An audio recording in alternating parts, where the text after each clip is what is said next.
Payg'ambarimiz sallallohu alayhi vasallam aytadilarki, kim bozorga kiryatib la ilaha illalloh vahdahu la sharika lahu lahul mulku va lahul hamd yuhyi va yumit va huwa hayyun la yamut biyadihil khayr va huwa ala kulli shay'in qodir deb o'qisa, ixlos bilan unga millionta savob yoziladi, millionta gunohi o'chiriladi va darajasi million marta ko'tariladi deydi.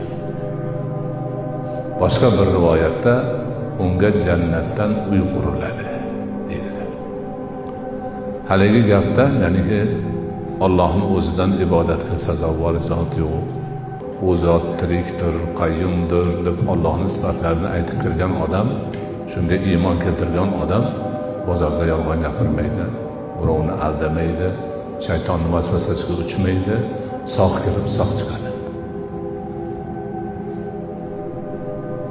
Ana o'sha bozordek g'avg'o joyda ham shu zikr bilan banda Allohga bog'lanadi.